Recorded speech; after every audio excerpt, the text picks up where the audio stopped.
I rise to apprise this august House of certain recent developments pertaining to Bangladesh. As honorable members are aware, India-Bangladesh relations have been exceptionally close for many decades over many governments.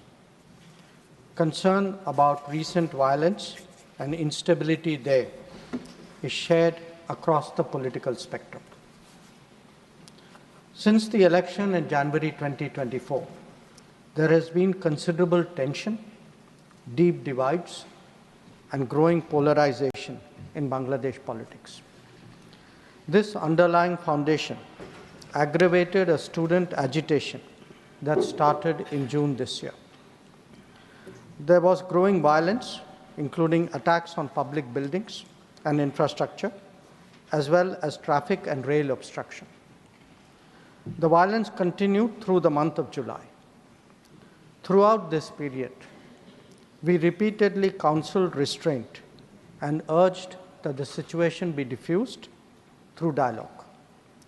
Similar urgings were made to various political forces with whom we were in touch. So, despite a Supreme Court judgment on 21 July, there was no let-up in the public agitation. Various decisions and actions taken thereafter only exacerbated the situation. The agitation at this stage coalesced around a one-point agenda, that is that the Prime Minister, Sheikh Hasina, should step down. On 4th August, events took a very serious turn.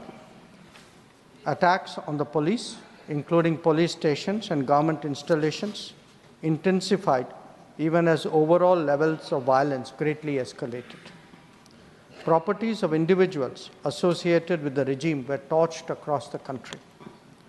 What was particularly worrying was that minorities, their businesses and temples also came under attack at multiple locations. The full extent of this is still not clear.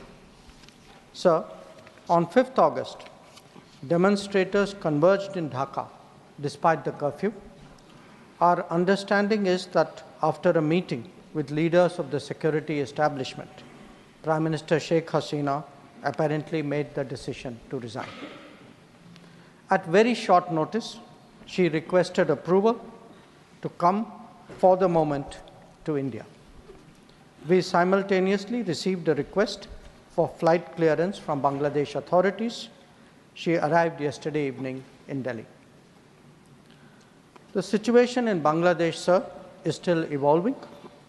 The Army Chief, General Waqar-uz-Zaman, addressed the nation on 5th August.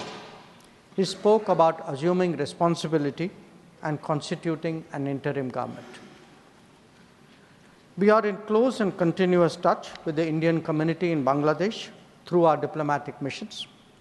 There are an estimated 19,000 Indian nationals there, of which about 9,000 are students. The bulk of the students, however, have already returned to India in the month of July on the advice of the High Commission.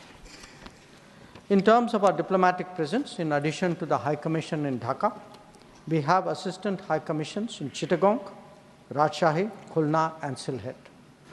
It is our expectation that the host government will provide the required security protection for these establishments. We look forward to their normal functioning once the situation stabilizes. Chairman, sir, we are also monitoring the situation with regard to the status of minorities. There are reports of initiatives by various groups and organizations to ensure their protection and well-being.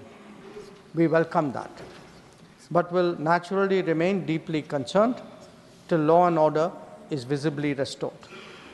Our border guarding forces have also been instructed to be exceptionally alert in view of this complex situation.